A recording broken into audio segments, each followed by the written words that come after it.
After reporting my neighbor for dumping paint into the gutter, my home was egged every night.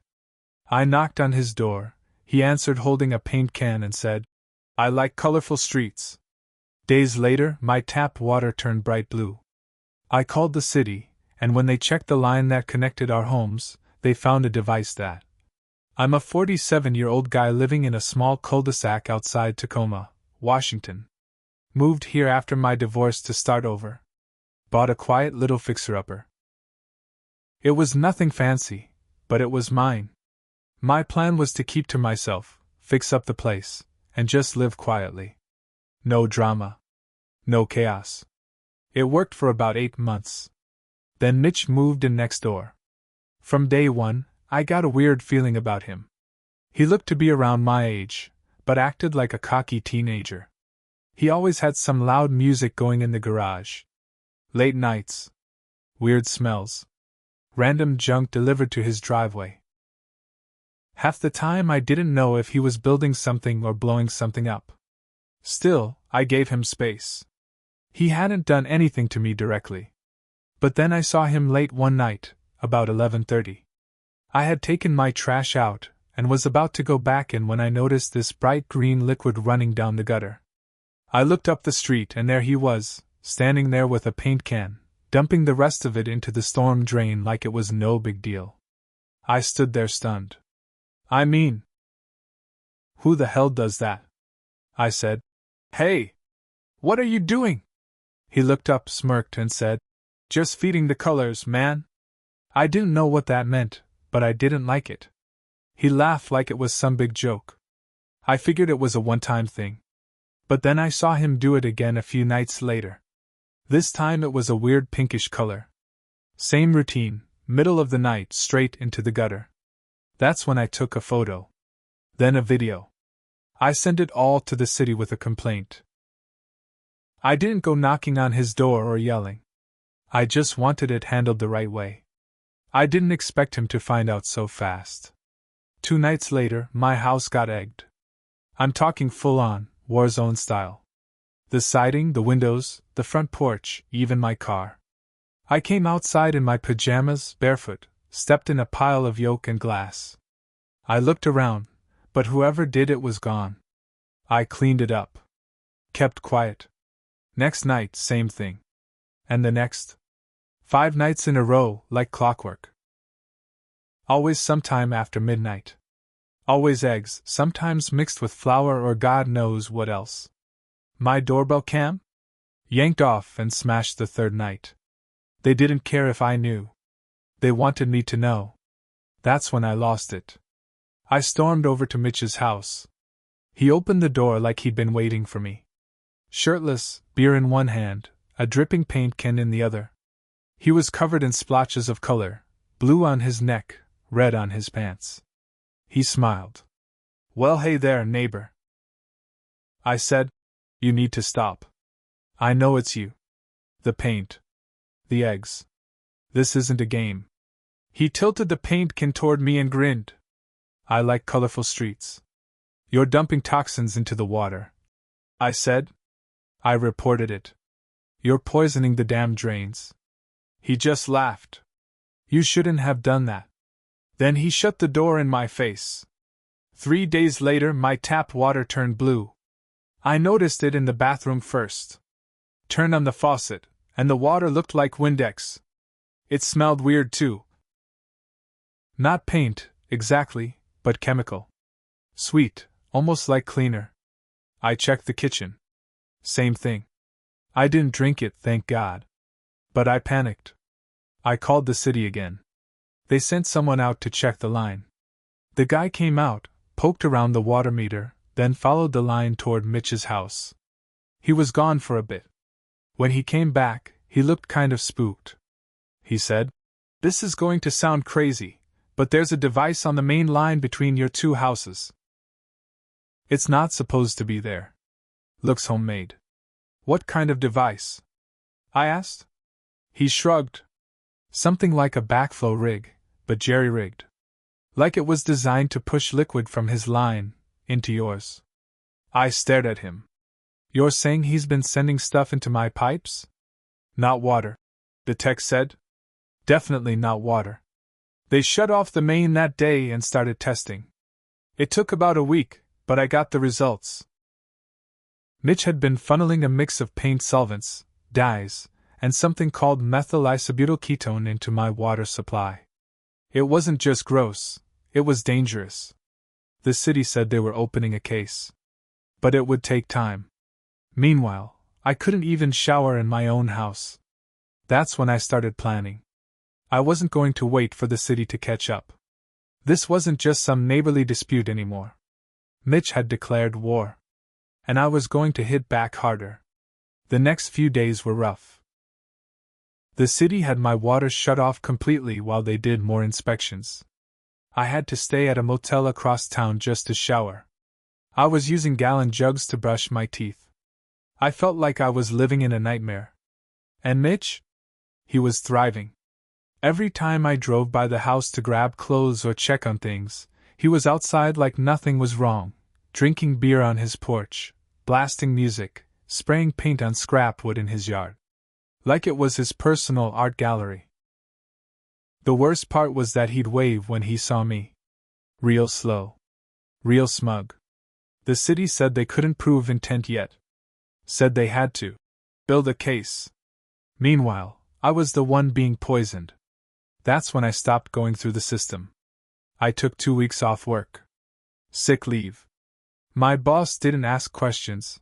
I looked like hell and smelled like motel soap. I started watching Mitch. Really watching him. I parked 2 streets over, sat in my car with binoculars and a notebook. I took notes. When he left, when he got deliveries, what kind of people came by? Most of the time it was just him, but every few days this old blue pickup would show up. Some wiry guy with a beard down to his chest. They'd hang in the garage for hours. Doors closed, loud grinding sounds, sometimes sparks flying out of the side door. I sent photos of all of it to a buddy of mine from high school who now worked with the fire marshal's office. He took one look and said, "That looks like an illegal paint blending setup. He could be making hazardous materials in there." I asked him, "Can you do anything?" He said he'd look into it. 3 nights later, my car windshield was smashed. Rocked through the glass. No note, no fingerprints. Just a clean hit. Cops came out, wrote a report, shrugged. Could have been anyone. Yeah. Sure. I was done playing fair. So I fought fire with fire. I dug into public records and found out the house Mitch was living in wasn't in his name. It was in some old woman's, Doris someone. His aunt, maybe? But the bills and notices? All going to a P.O. box registered to him. I went to the county building and pulled property records, zoning records, utility permits, anything I could get. That's when I hit gold. Mitch had installed an outdoor sink and hose system without a permit. Not a huge deal on its own, but combined with the chemical runoff, the city could hit him with environmental violations and code violations. I handed everything over to my contact at the city. Still, I wanted something more. Something personal. So I did what Mitch did to me, I messed with his water. I found where his hose connected in the back, and I stuffed the line with biodegradable soap packets. Non-toxic, but foamy as hell. I wrapped it up tight and waited.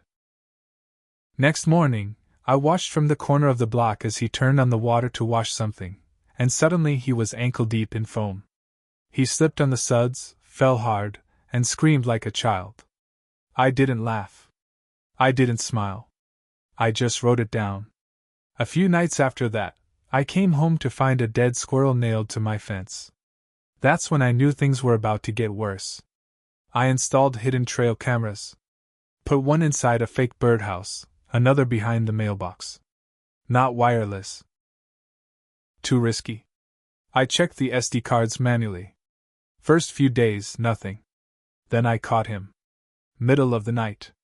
Hoodie on, face covered, walking into my yard with a bag. He dumped it in the bushes. Next morning I opened it up. Rotten meat. Raw chicken.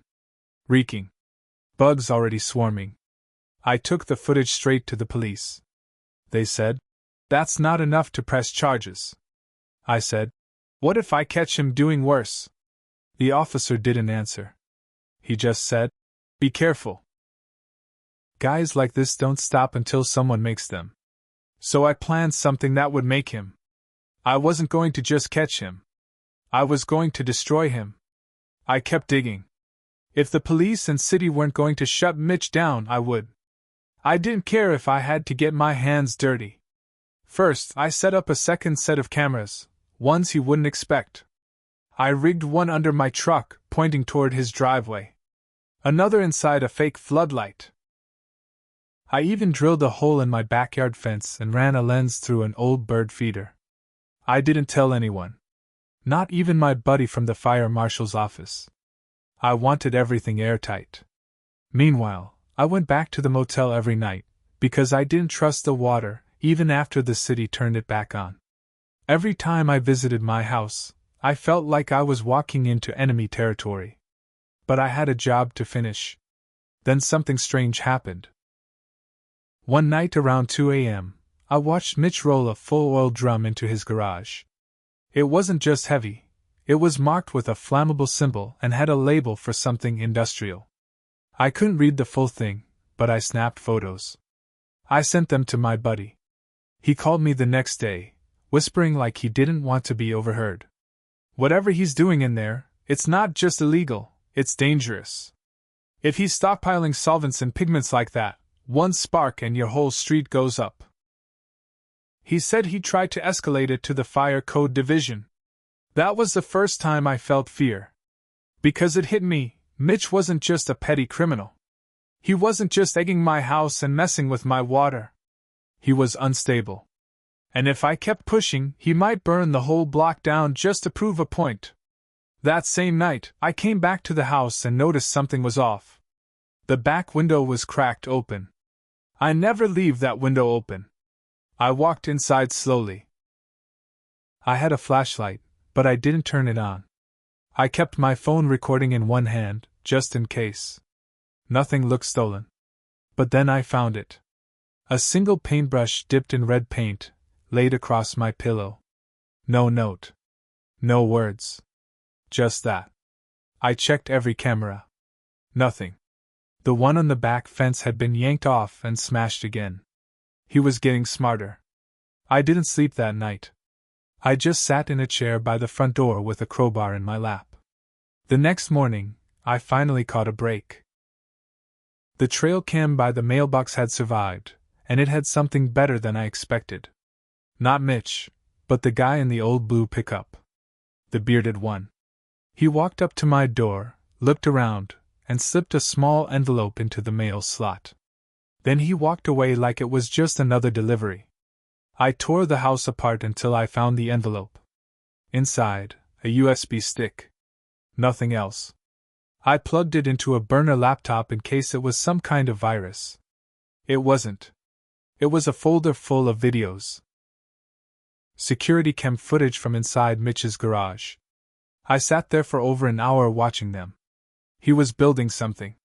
Not just mixing paints, he had barrels lined up with hoses, pumps, electrical gear. One video showed him pouring different chemicals into a tank, laughing and dancing around like he was drunk. Another showed him testing a sprayer hooked up to what looked like a pressure washer, except it sprayed neon green sludge. The last video showed something else. Mitch filling plastic jugs, one after another, and labeling them with street names. My street. My neighbor's street. Others nearby. He was planning something. I forwarded everything to my contact and the city. Told them if they didn't act now, I'd take it to the press. 2 days later, I came home and found my garage door wide open. Inside, someone had spray-painted 3 words across my car windshield. You started this, but this time, I had footage. Clear as day, Mitch himself, no mask, walking into my property. I burned it onto a dozen flash drives and handed them out like candy. My lawyer. The city. My fire marshal contact. Even the HOA president, who never lifted a finger before. But something still didn't sit right. Why the USB stick? Why would that blue pickup guy flip on Mitch? Unless he didn't flip. Unless it was bait. I ran a deep check on the USB and found a hidden file. Buried metadata with GPS tags. Not from the garage. From a cabin 3 hours east, deep in the woods. That's when I realized Mitch wasn't just dumping paint. He was testing something. And the real mess? It wasn't in Tacoma. It was out there. Waiting. After I found the GPS data on that USB, I knew I had to see that cabin for myself. It didn't feel right to just hand it off again. The city had already dragged their feet long enough, and the cops had made it clear they weren't interested until someone got hurt. I wasn't going to wait for that. So I packed a cooler, brought an old hunting knife my dad gave me, and drove east. It took me just over 3 hours to get there. Middle of nowhere. No road signs. Just dirt and trees. I followed the coordinates until I found it, an old wooden cabin with a tin roof, halfway collapsed in the back. No cars, no lights. It looked abandoned. But there were fresh tire tracks in the dirt. I parked far, hiked the last quarter mile, and waited. Watched. After 2 hours, that blue pickup rolled in. Same guy, beard, worn-out jeans, looking around like he was checking for followers. He unlocked the door and went inside. I waited another 30 minutes. Then I followed. The door wasn't locked behind him. He didn't even notice when I slipped in. The place smelled like turpentine and mold. Stacks of containers lined the walls. Some were paint cans. Others were unmarked. There were giant jugs full of dark liquid, sprayers, funnels. My stomach turned when I saw a barrel labeled waste. Not for human contact. This wasn't about art. This was about destruction. Then I saw it. A big map of Tacoma nailed to the wall, full of pins and notes. Arrows connecting streets. Schools. Daycares. Government buildings. And right in the center, my street, circled in red, with one word scrawled next to it. Pilot. That's when the floor creaked behind me. I turned, and there was Mitch. He was holding a paint sprayer, the kind hooked to a pressurized tank. The nozzle was pointed straight at my face. Took you long enough, he said. I kept my hands low, calm. What is this? He grinned.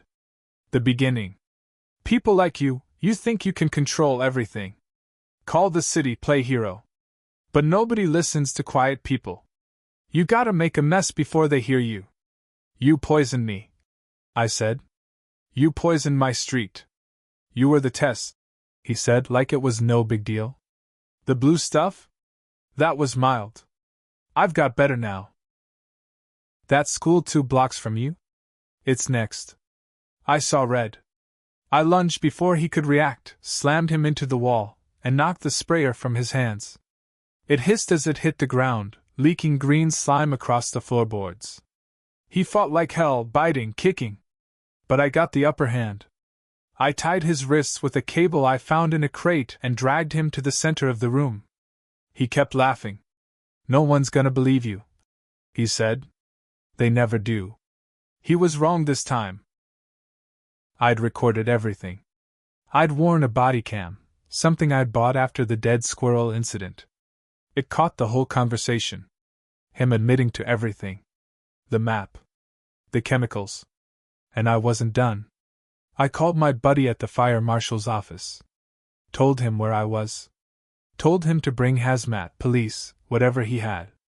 Told him I'd leave the door unlocked. Then I walked out and waited on the dirt road. Sat on my tailgate for nearly an hour until I saw the black SUVs and marked vans pulling in. They arrested Mitch. Hauled out barrels and hazmat suits. Shut the whole site down. Turns out, some of the stuff he was mixing could have killed a person with just a few drops in the right conditions. They found written plans, old videos of him dumping waste near a creek 2 counties over, even a file listing people he wanted to target. Me, a city councilwoman, a school principal. It made the news. Every local station in the state picked it up. Tacoma man foils domestic chemical plot, They blurred my face, but people in the neighborhood knew. Mitch got 27 years, no parole. His friend, the guy in the blue truck, cut a deal. Claimed he didn't know the full plan. Turned in more evidence. Got 8 months in county. As for me? The city paid to redo all my pipes. Gave me a check I didn't ask for. My lawyer says there's still a civil suit pending for damages. But that doesn't matter. What matters is this: I walk outside now, and my street is clean. My windows are clear. The water runs clear too, tested twice a month. And every time I see a paint can, I smile. Because I know Mitch is sitting in a concrete cell with nothing but gray walls and no colors at all. He said he liked colorful streets. Now he gets to spend the rest of his life surrounded by cold, dull cement. That's justice. And that's the end.